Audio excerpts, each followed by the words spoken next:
Inilah doa kami ya Tuhan, bahwa kami belajar memahami apa artinya menjadi satu di dalam Kristus, karena Kristus dan untuk Kristus. Berbicara pada kami pada hari ini di dalam segala keadaan keterbatasan kami boleh melihat Tuhan yang berbicara di dalam kami. Demi nama Tuhan Yesus kami berdoa dan mempersiapkan hati kami. Amin. Salam dulu sebelum duduk. Katakan saya senang lihat kamu ada di sini. Ya, udah salam baru boleh duduk. Oke, selamat pagi semuanya. Salam sehat, salam sejahtera. Kami senang Anda ada di sini. Hari ini kita mau sama-sama membahas satu tema dalam konteks bulan ini, bicara soal bagaimana kita terhubung di dalam menjalani hidup bersama. Ini tema yang sangat penting banget karena terhubung waktu hidup bersama. Bulan ini kita akan sama-sama belajar tentang pentingnya konektivitas, membangun hidup bersama supaya kita bertumbuh, dan pertumbuhan itu bukan cuma buat kita. Seperti tadi di kesaksian saudari kita, tetapi juga yang berefek kepada orang lain. Dan tema hari ini saya mencoba untuk mengkonsaiskan ya kebenaran yang begitu banyak. Sampai saya sendiri bingung juga gitu ya. Saya terus berdoa sampai tadi di belakang, Tuhan disederhanakannya gimana nih supaya bisa disampai beritanya. Kita mau belajar tentang merayakan keberagaman untuk menjalin kekuatan. Tetapi saya mau kita paham merayakan keberagaman dalam menjalin kekuatan itu di dalam konteks dunia nyata hari ini. Klik, saya butuh sebetulnya punya pointer sendiri di sini ya. Teman-teman sekalian, klik. Ada pointer sendiri enggak? Ya, thank you ya. Oke. Dunia di sekitar kita membutuhkan keterlibatan orang yang banyak, tetapi tidak membuat kebanyakan beragam itu membuat orang kesepian. Karena ada satu tantangan yang serius di luar sana, dan jangan-jangan ini bisa terjadi juga di dalam lingkungan gereja. Yang mana jawabannya adalah di tema khotbah hari ini. Kita perhatikan klip yang satu ini.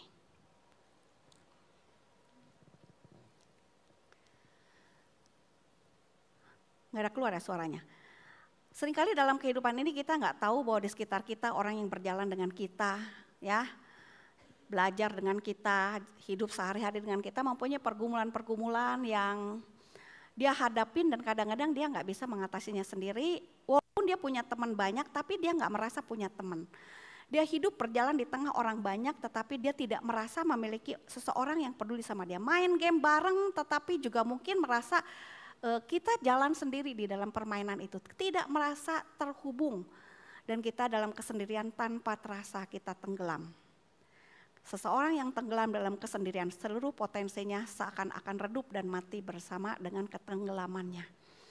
Dan di sekitar kita kalau itu banyak, dan kalau itu terjadi di kalangan gereja, di lingkungan komunitas orang percaya, di kalangan seperti kalian live ini, begitu banyak potensi akan tersia-sia, dan kekuatan tubuh Kristus akan terkurangi dengan secara signifikan. Dibutuhkan kepedulian di tengah dunia yang begitu beragam. Orang-orang yang bersedia terjun, yang bersedia menjangkau, yang bersedia menjulurkan tangan untuk menerima, untuk mendengar, untuk mendampingi, untuk tadi seperti di-sharingkan oleh WL kita Cesi ya namanya ya, untuk bisa mendampingi, mementor, membentuk, sehingga orang-orang yang tadinya mungkin seakan-akan merasa mau tenggelam, itu bisa bangun, berperan, berfungsi, dan berdampak. Itulah kekuatan daripada keterhubungan di tengah keberagaman. Nah saudara sekalian, ini adalah satu isu yang serius banget ya. Sekarang ini sangat banyak tema-tema diangkat, seperti cerita dalam salah satu kartun yang lain tentang bagaimana ketika orang di tengah keberagaman yang sangat kompetitif di dunia kita ini, banyak orang justru merasa tersisih, terisolasi, terdiskriminasi, terstigma. Di tengah dunia yang begitu ramai dan banyak orang, di tengah peluang yang begitu kaya di dunia kita, ada orang-orang yang justru kehilangan kesempatan untuk eksis, diterima dalam kondisinya yang mungkin tidak selalu baik dan sempurna, tetapi dia punya potensi, ya. Dan untuk itu kita harus serius memperhitungkan apa yang menjadi realita kebenaran ini. Saudara sekalian, menjadi orang yang terkoneksi dengan orang lain merupakan aspek krusial bagi kesehatan kemanusiaan. Sebagaimana itu bisa mempengaruhi namanya kesehatan mental kita, kesejahteraan diri kita, dan resiliensi, ketangguhan kita untuk menghadapi masalah hidup. Keberagaman ada Tuhan ciptakan bukan untuk keindahan semata-mata, tetapi untuk unsur kekuatan terhadap satu dengan yang lain membuat manusia itu bisa bertahan, manusia itu bisa survive, bisa berkembang dan kemudian flourish, mempengaruhi dengan lebih banyak lebih baik sehingga kehidupan itu menjadi lebih maju, ya. Ikatan sosial yang kuat akan memberikan kontribusi besar terhadap kesejahteraan kesehatan fisik dan juga mental setiap orang dan membuat kita bisa hidup lebih panjang umur dan lebih sehat.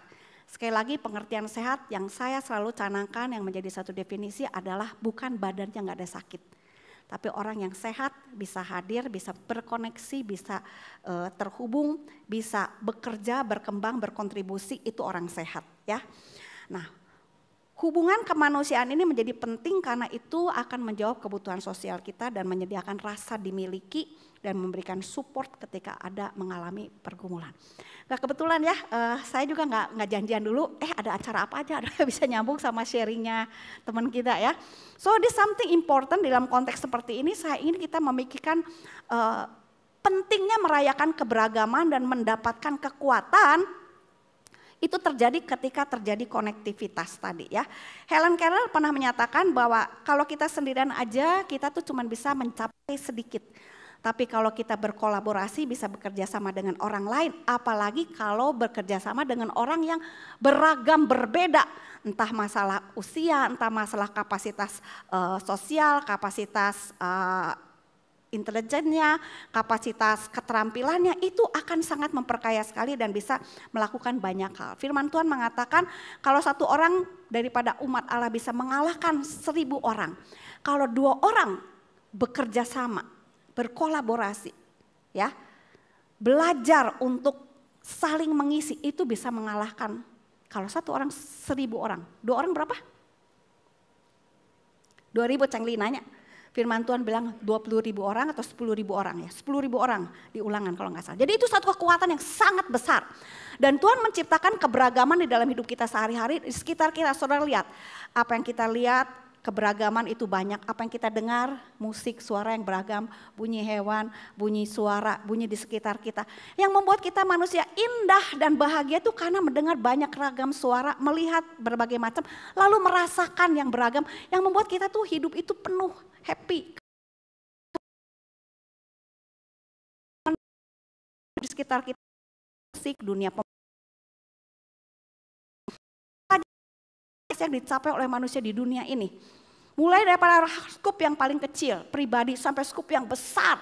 Melepaskan misalnya Apollo keluar angkasa yang pertama kali ya, operasi tim kedokteran. Itu enggak ada yang dilakukan hanya sendiri-sendiri aja. Setiap orang harus menguasai bidangnya masing-masing, tetapi perlu belajar. Dan merupakan satu tuntutan bisa bekerja sama dengan orang lain. Di dalam hidup berkeluarga, di dalam hidup bermasyarakat, dalam hidup dunia bekerja, hidup pelayanan pun sama.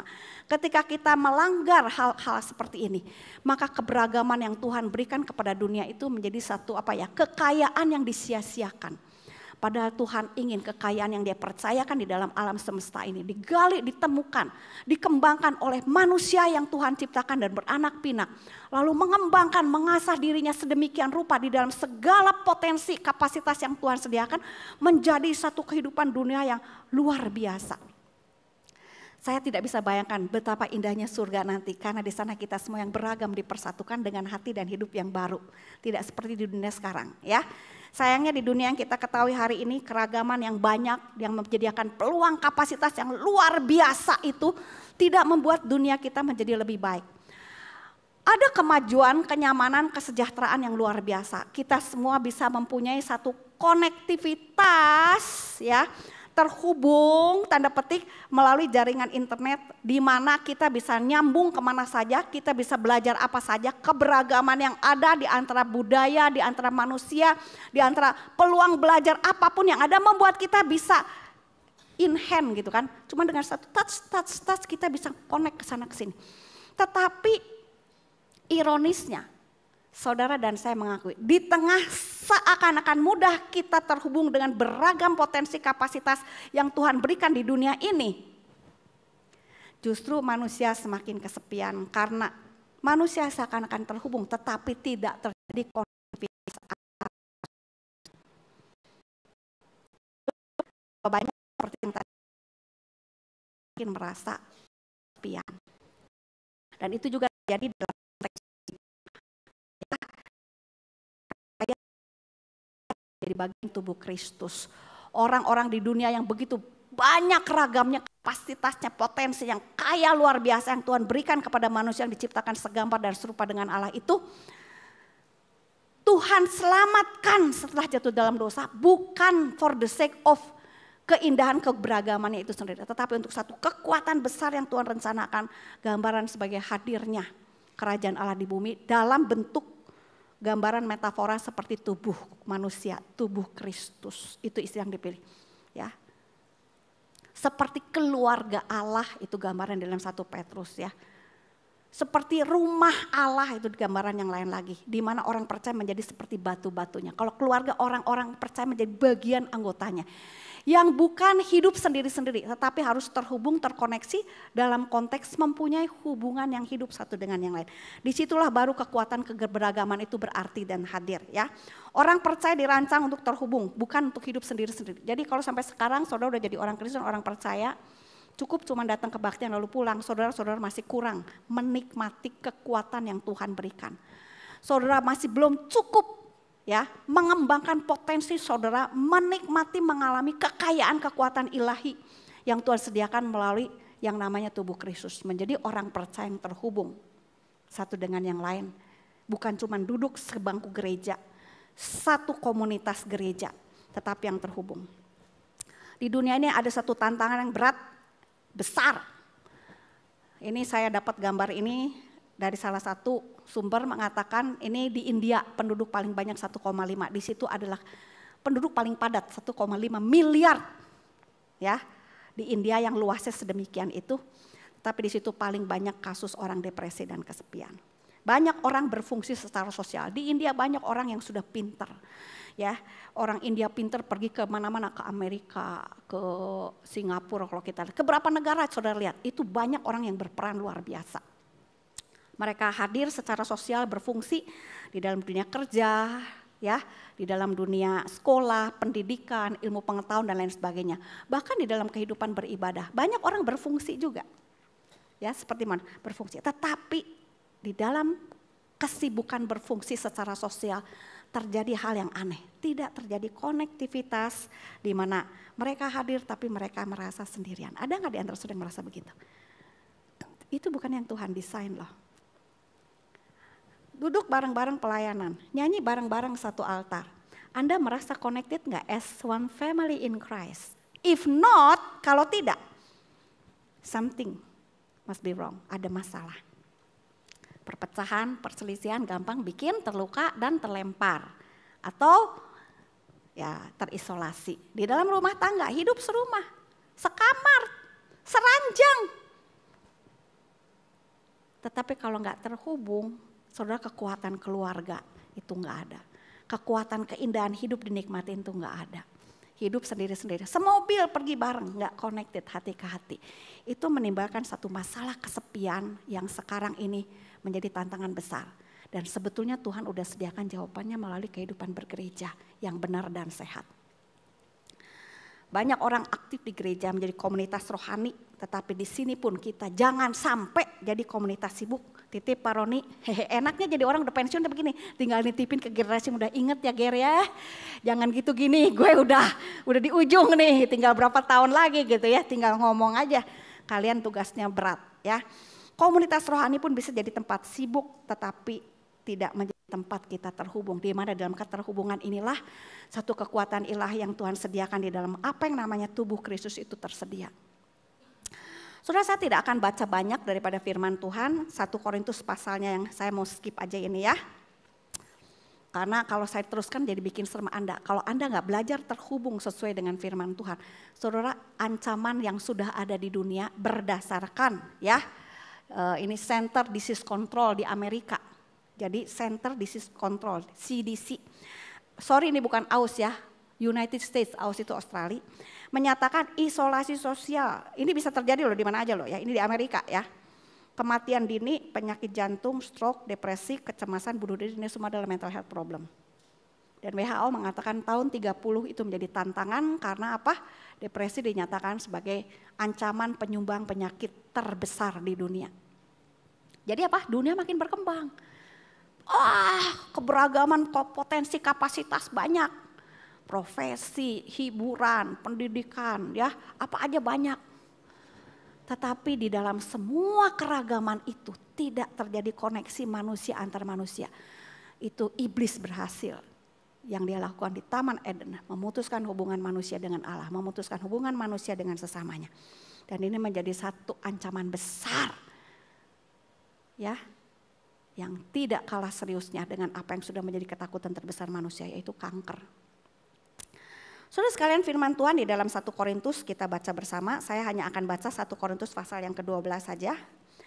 Ini adalah bagian yang sederhana, kita baca dengan menikmati saja. Di situ dikatakan 1 Korintus 12, jadi memang ada banyak anggota tapi tubuh hanya satu.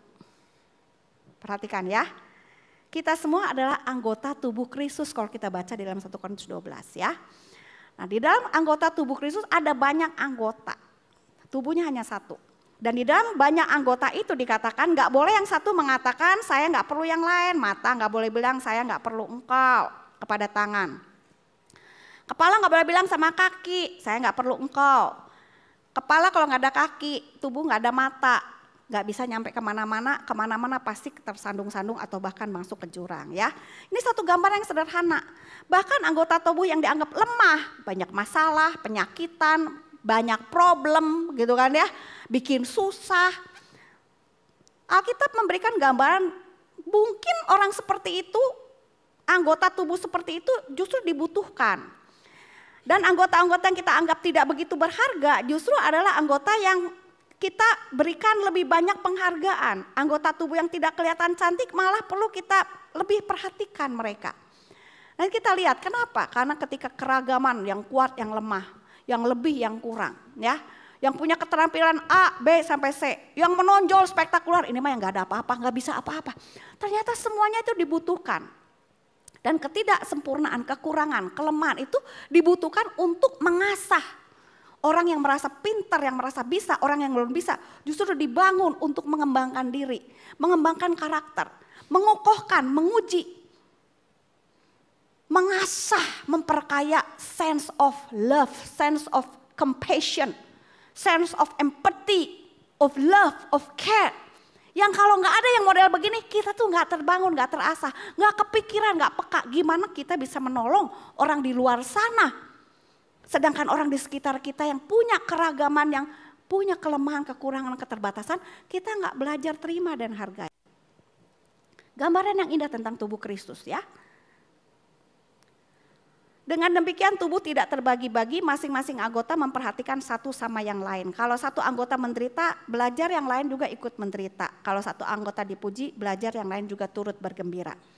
Semuanya, saudara-saudara, bersama-sama adalah tubuh Kristus dan kalian masing-masing pula adalah anggota dari tubuh itu.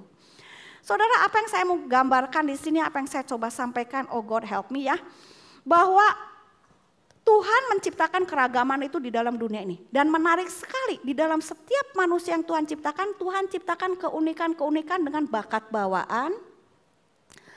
Campuran genetika orang tua, kromosom itu menghasilkan bahkan anak kembar pun berbeda, ya kan?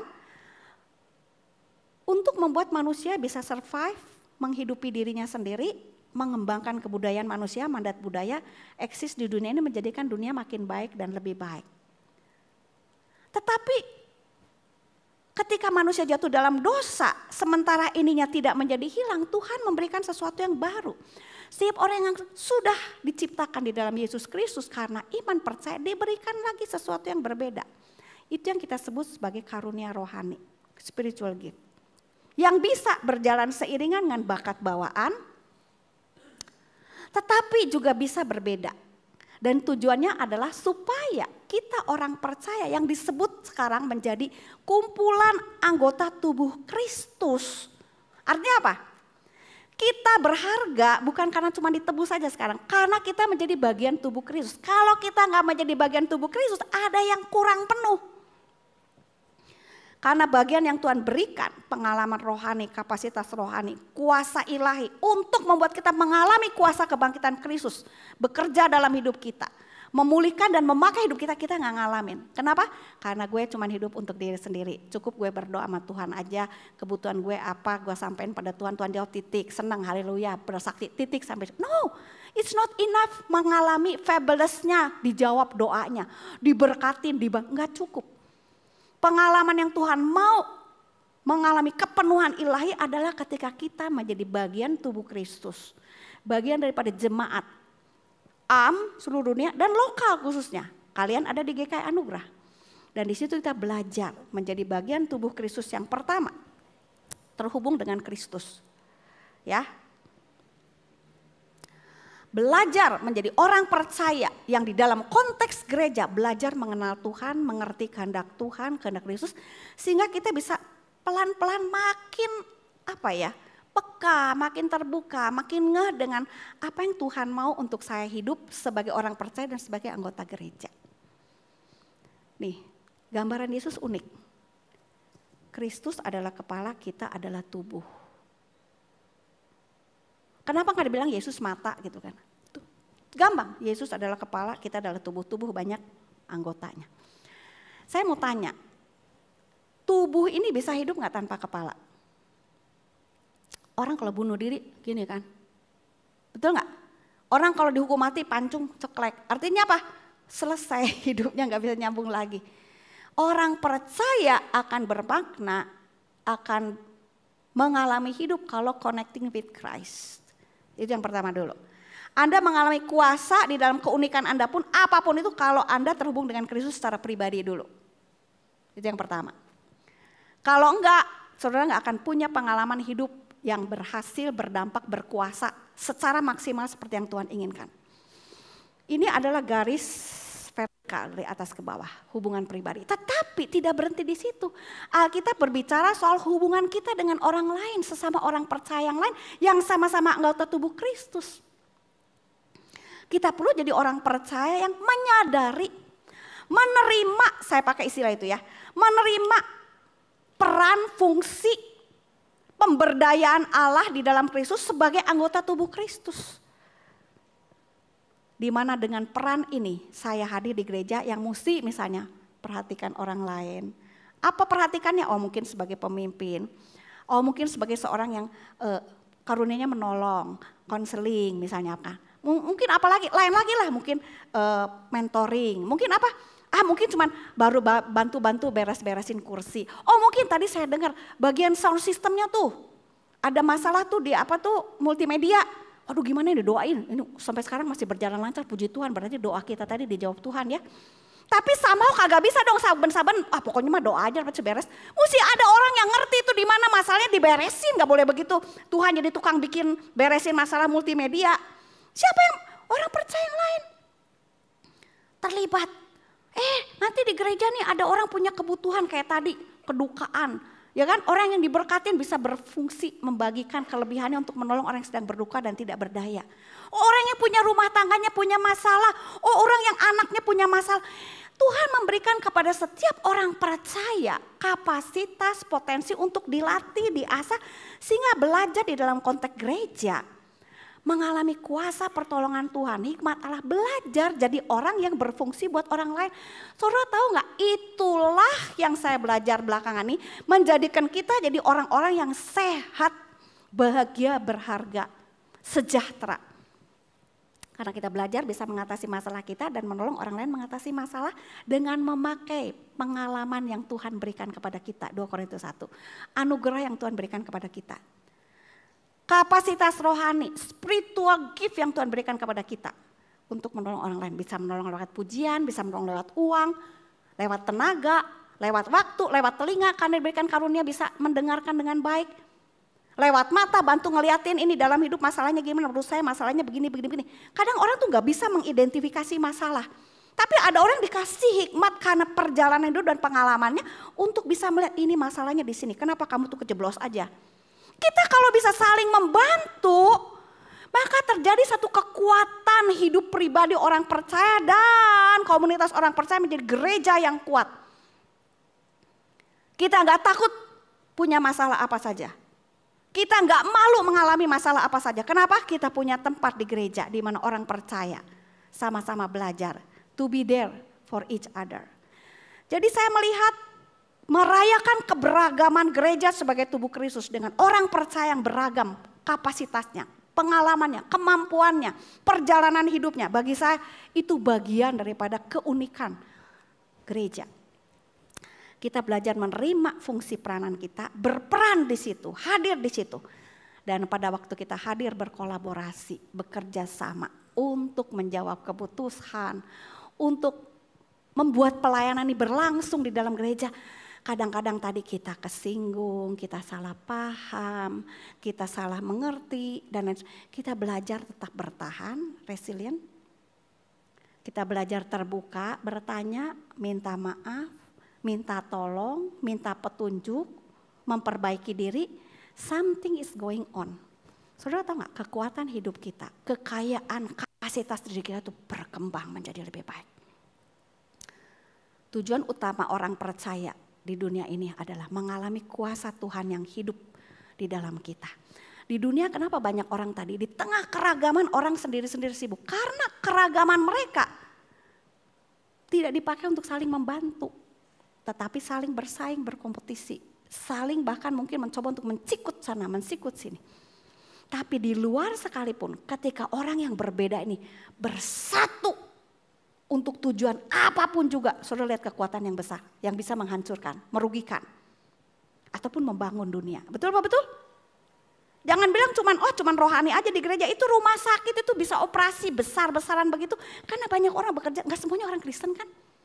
Tapi di mana saja orang yang berbeda dalam satu kelompok-kelompok tertentu bekerja sama, ada kekuatan besar. Melakukan terobosan-terobosan di dunia ini. Nah di dalam konteks gereja, Tuhan mau kita sebagai orang percaya menghidupkan hal ini. Aduh saya rindu ya, di gereja Anugerah akan berkembang satu kekuatan yang bukan cuma kekuatan mengadakan penyelenggaraan ibadah karena banyak orang yang terlibat. Jadi asyir-asyirnya benar baik gitu ya. Gak cuma salam-salam aja, penuh perhatian, bisa ingat orang yang datang gitu kan. Saya ingat sebentar nanti, tadi siapa yang namanya lupa lagi ya. Itu saya pasangan tuh yang udah karena umur, karena banyak juga gak tahu ya ketemu orang. Tapi kalau asyirnya bisa ingat, saudara datang lagi minggu depan, diingat, saudara tuh senang diingat. Aduh senangnya ke Anugerah mah ya, asyirnya karena rebat, ramah, ingat nama orang. Beda, sound systemnya bagus, multimedianya keren, ya, peka ngurusin konsumsinya bagus, ngurusin kalau ada masalah-masalah misalnya pergumulan hidup, wah bagian diakonia, bagian pelawatannya bagus, itu perlu banyak orang tuh semua terlibat tuh. Gak cuma ngandelin sekelompok segelintir orang, ini jadi kekuatan gereja. Tetapi kekuatan besar keterlibatan jemaat yang banyak dalam beragam pelayanan yang ada di gereja, itu akan lebih kuat lagi kalau ditujukan yang terakhir. Menjadi saksi bagi Kristus di dunia. Menjadi berkat, targetkan kekuatan kebersamaan kita. Bukan cuma untuk mengatasi masalah di dalam diri kita. Untuk mengembangkan potensi eksistensi gereja, live community di GKI Anugerah. GKI Anugerah di Kota Bandung supaya hebat gitu gereja, gak kalah sama gereja lain. Bukan itu tujuannya. Tujuannya supaya GKI Anugerah. Kalau ngomong GKI, supaya live community, kalau bilang kita komunitas live, itu hadir jadi bagian anugerah dan bagian di Kota Bandung menjadi berkat buat orang di luar, di sekitar kita. Yang tadi saya bilang loh, dunia kita ini udah maju berkembang, banyak masalah. Dalam 1-2 minggu ini saudara sekalian, saya merasa saya agak cukup letih juga gitu ya. Pas pembantu baru pulang lagi tadi subuh lagi, seminggu tuh dia libur ya, jadi memang lahir batin rada capek sedikit ya. Saudara sekalian, saya baru ngomong Pak Henry tadi, aduh ya kita minggu ini. Saya tuh kalau ngomong Pak Henry lucu, hari ini 100% kamu ngomong tuh, saya mau ngomong kamu udah keluar dari mulut. Wah bilang hari ini luar biasa, kita sehati saya bilang ya. Apa? Masalah fisik jemaat sakit, si A sakit, si B operasi, si itu masuk rumah sakit. Masalah mental, saudara kagak tahu ya. Itu yang masalah mental kalau udah konseling sama saya juga, aduh Tuhan berikanlah hikmatnya.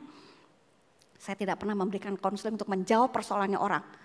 Supaya orang mikir bagaimana masalahnya dia. Aduh masalah mental itu pusing saudara sekalian. Ya, aneh-aneh gitu. Disebut masuk akal tapi masuk akalnya dia. Kagak masuk akal orang normal orang lain gitu. Jadi susah nih kayak yang begini nih. Ya kan? bener sorangan gitu. Aduh susah. Masalah rumah tangga. Si A jeung si B ribut udah di ujung tanduk. Di sana lagi si D sama si C gitu kan ya. Sudah perang dingin. Aduh saudara sekalian. Oh lain lagi masalahnya lain lagi katanya. Kenapa? Udah mah susah hidup teh ya. Nah ada perempuan ketiga lagi. Udah tahu susah ngidupin satu rumah tangga susah. Kok masih bisa punya simpenan gitu kan. Manak lagi. Aduh saudara sekalian. Dan kepala sekolahnya nagih uang sekolah siswanya gak dibayar. Katanya ini kenapa ini keluarga gak bayar berapa bulan. Kenapa bisa gak bayar uang sekolah. Ditagih tuh mayar-mayar, saya lihat tagihannya mulai tahun lalu belum bayar. Aduh. Kenapa susah? Sharing di Komsel. Pikomnya komplain ke saya, kenapa yuk sekolah ya? Sekolah Kristen katanya. Siswa gak bisa bayar tuh mestinya kesian dong, susah. Ini kok gak boleh ikut ujian kan anak jadi korban. Komplain ke saya, satu gurunya komplain, satu orang tuanya pikomnya. Selidik punya selidik. Bu banyak yang lebih susah.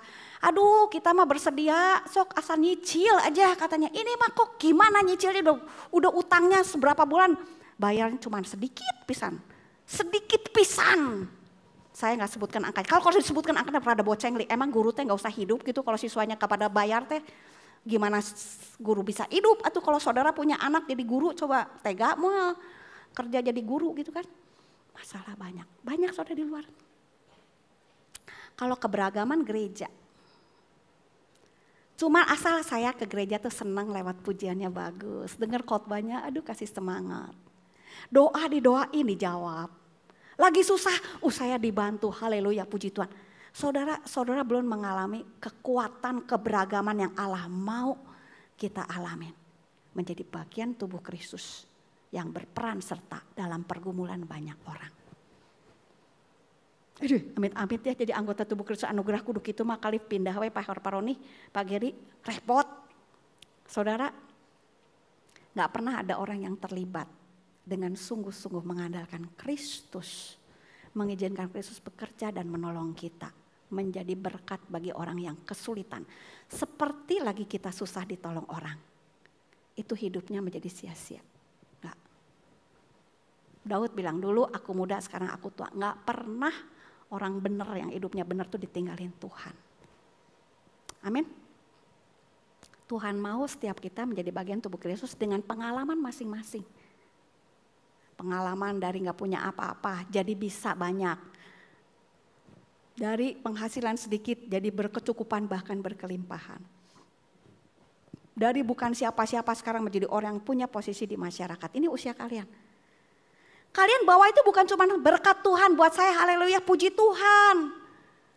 Coba di gereja ini hadir juga komunitas yang aduh saya ini punya pengalaman diberkatin Tuhan bagaimana misalnya mengembangkan satu usaha yang tadinya gak ada apa-apa menjadi berarti. Yuk bikin siapa yang mau belajar gini dan belajar mentoring. Ini jadi kekuatan besar. Memang tiap gereja, tiap komunitas punya panggilan yang kadang-kadang unik. Sesuai dengan tantangan masyarakat di sekitarnya. Nah kalau kita mau menemukan hal ini, Live Community akan menemukan pengalaman, kekayaan merayakan keberagaman, terlibat. Potensi kalian tergali keluar, semua sumber daya yang ada bisa digali. Bukan karena saudara lebih kaya dari orang lain, lebih sehat dari orang lain.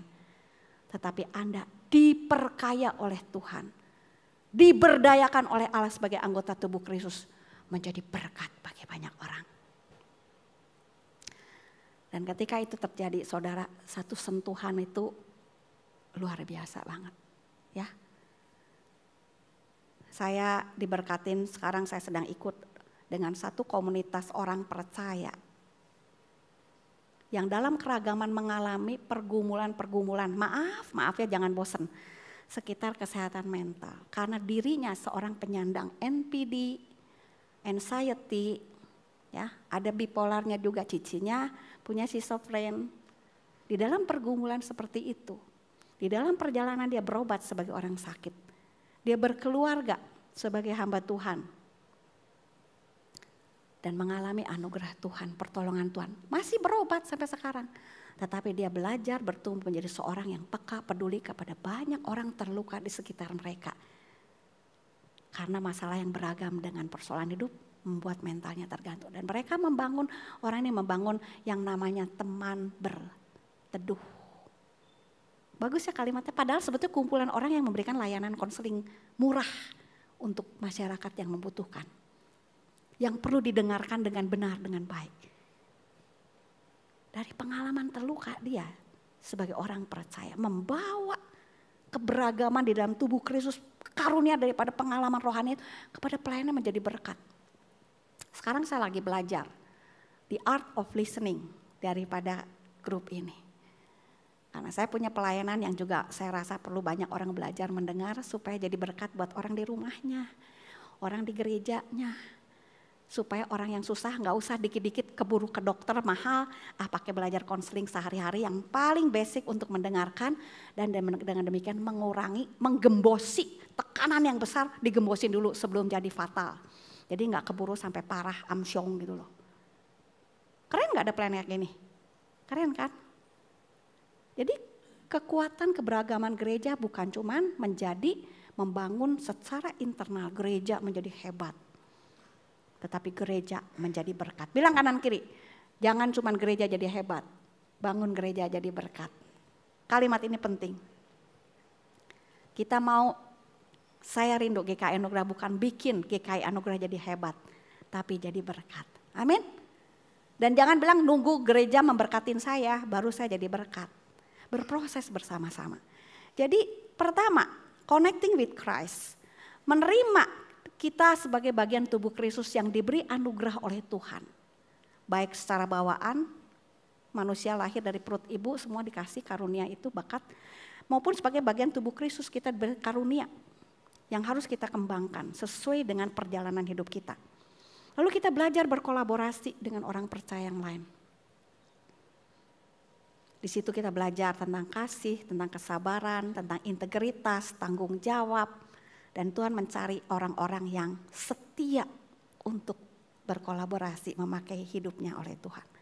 Dan kita fokuskan keberagaman yang kita persatukan ini untuk menjawab tantangan dunia, kebutuhan dunia sekitar kita. Menjadi kesaksian yang hidup. Seperti yang dilakukan oleh teman-teman saya. Ya. Nah saudara sekalian, saya mau ada satu cerita pendek. Siapa yang tahu lukisan ini? Ada di mana? Di sana, di gedung pusat lantai. Ada yang tahu ceritanya? Siapa yang bikin? Siapa saja yang bikin? Banyak orang, saya nggak tahu siapa aja. Tapi ini inisiatif daripada semua istrinya Pak Kurdi. Waktu gedung gereja di samping itu udah dibangun, ada satu bagian yuk kita. Sebetulnya dari antara guru sekolah minggu tadinya, akhirnya siapa aja jemaat yang mau kalau terbeban, ayo kita bikin. Jadi ini kalau saudara itu dari mute-mute ngalor dari atas ke bawah. Siapa yang mau berbagian, masukin tuh mute satu-satu. Jadi ini kerjaan banyak orang nih di GKI Anugerah waktu tahun 2002. Setelah jadi dibakukan seperti itu, sangat berarti.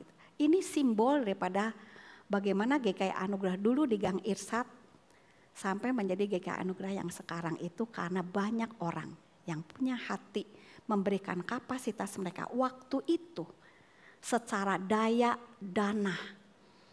Bukan karena gereja Anugerah tuh punya uang banyak, kalah sama beberapa gereja besar di Bandung. Tapi waktu itu jemaat Tuhan punya hati. Diberikan gerakan oleh Tuhan, pemimpin punya visi, dan majelis memutuskan bergerak bersama-sama walaupun terbatas. Tapi bukan melampaui kapasitas yang diperhitungkan. Pak yang dibikin rencana dengan majelis, kalau dibagi-bagi caranya begini bukan beban sebagian orang. Ini adalah tanggung jawab. Saya waktu itu pegang kelas MMK, perabaptisan. Dan saya tekankan salah satu disiplin rohani adalah belajar setia memberi persembahan perpuluhan. Dan majelis bagian keuangan waktu itu salah satu majelis kita sekarang sudah di Cialing bilang heran ya sekarang generasi muda pada waktu itu semuanya setia karena dia tahu siapa aja yang memberi persembahan. Sangat setia memberi persembahan. Sudah tahu anak-anak muda dari gajinya. Sumbang satu kursi 15.000. Ada yang gak sanggup ibu-ibu, 5.000 ewang nyumbang satu kursi 3 orang. Keren gak? Menyatukan kekuatan yang terbatas menjadi tidak terbatas. Ini kalau cuman urusan duit paling gampang memang. Coba kalau bakat, kalau pengalaman, kalau pengetahuan dikolaborasikan. Berapa masalah bisa diselesaikan. Fokuskan untuk membangun tubuh Kristus. Fokuskan untuk menjawab panggilan Tuhan untuk kita di tengah dunia. Oke? Terakhir saya tutup dengan sebuah cerita. Ini ceritanya saya tahu rada-rada panjang ya, jadi saya pendekin dulu sedikit supaya saudara tahu, nanti dipotong-potong, nanti saudara lihat sendiri ceritanya ya.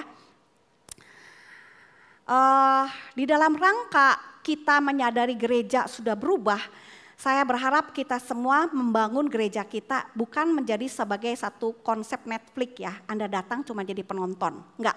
Kita menjadi orang yang berpartisipasi, berperan aktif, kita saling mengidentifikasi, mau saling berkolaborasi, berbagian, dan dengan tujuan, tadi saya udah khotbahkan ini ya, untuk membawa keselamatan bagi orang lain. Nah saya bahas sambungkan dengan film ini. Ini adalah film tentang bagaimana seseorang yang bersedia dipakai untuk memberkatin orang, dalam hal ini seorang siswa, yang bagi orang lain mungkin, orang kayak gini mah gak usah diurusin lah, buang waktu. Moyung, madesuk, ini namanya adalah Shaub. Dia punya keterbatasan termasuk kategori autisme tertentu dan keluarganya menitipkan pada seorang guru.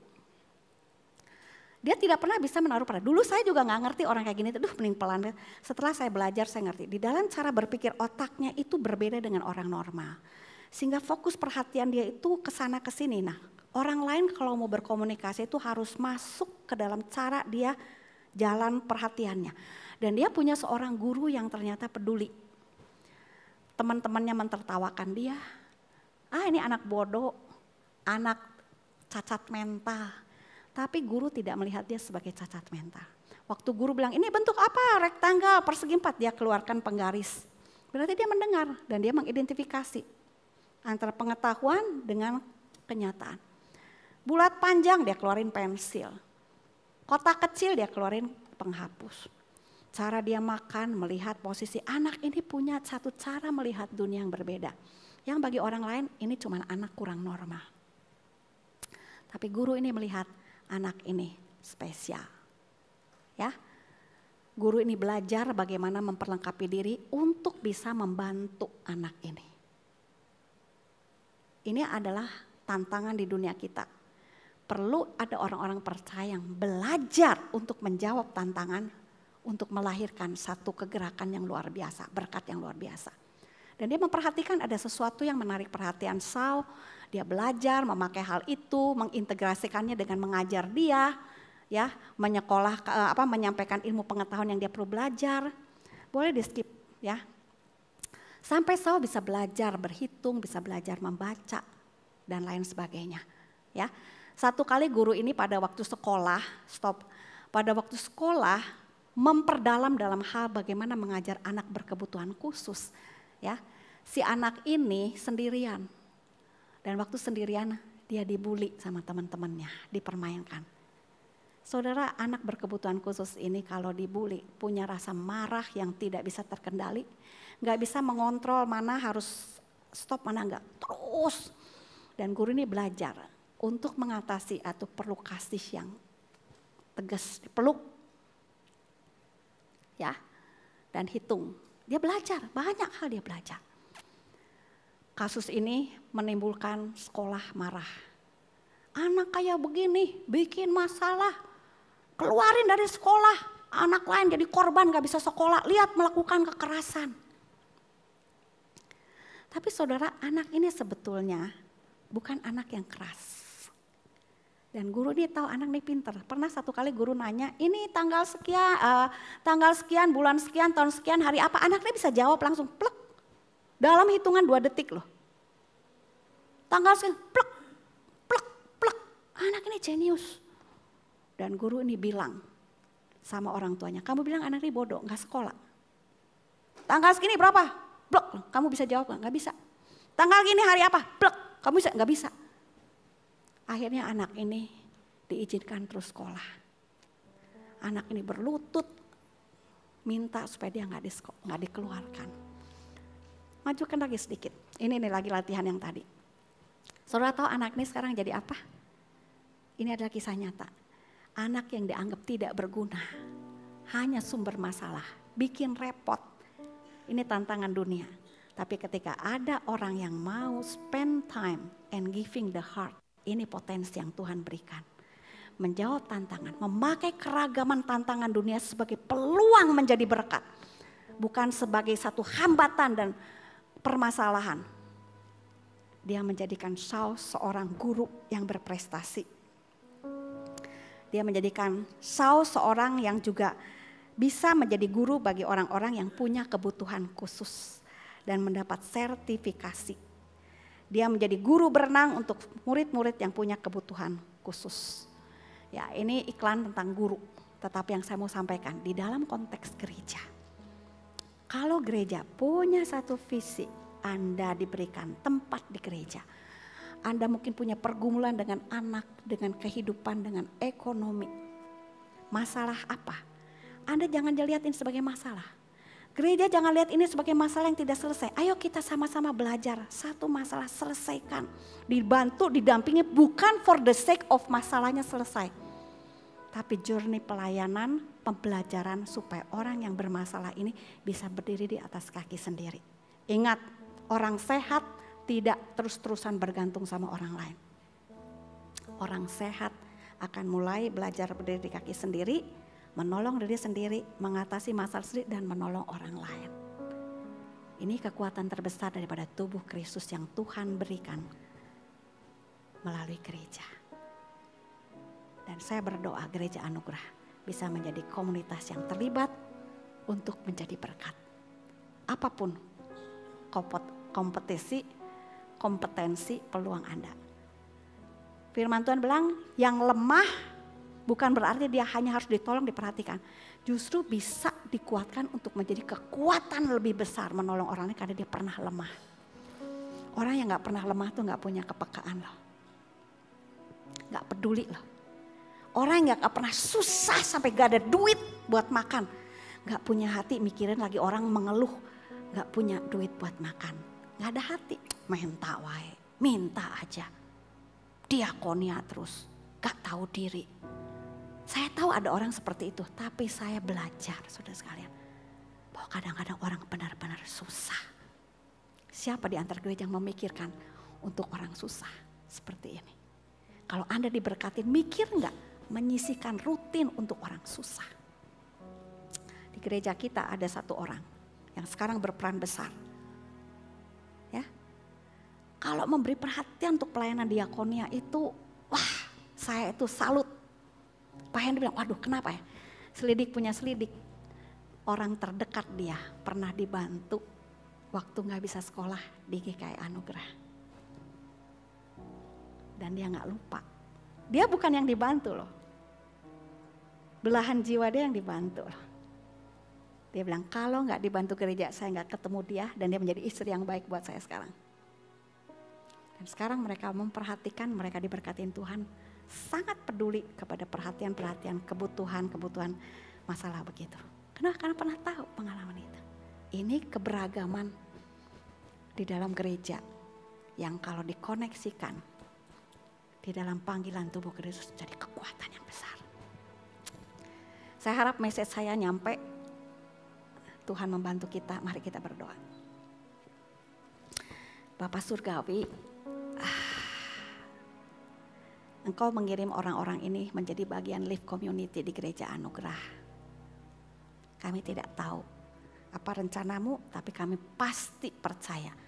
Engkau memiliki sejarah yang disiapkan untuk setiap orang bisa menjadi berharga sebagai bagian tubuh Kristus dan sebagai bagian tubuh Kristus lokal di GKI Anugerah. Khususnya di live community. Bekerjalah Tuhan mulai sekarang mereka menjadi orang yang belajar lebih terlibat, lebih peduli dengan sesamanya di sekitar mereka. Belajar untuk lebih memberi diri, berbagian dengan setia mulai hal kecil sampai hal besar. Dan melihat Engkau hadir dalam hidup mereka. Engkau memulihkan mereka. Engkau menjawab kebutuhan mereka. Dan mereka bersuka cita boleh menjadi mitramu bagi orang lain di sekitar mereka. Satu hidup yang berharga, satu hidup yang berarti, satu hidup yang bermakna. Terhubung untuk menjadi berkat, terkoneksi untuk menjadi dampak. Berbicaralah, dalam nama Tuhan Yesus kami berdoa. Amin.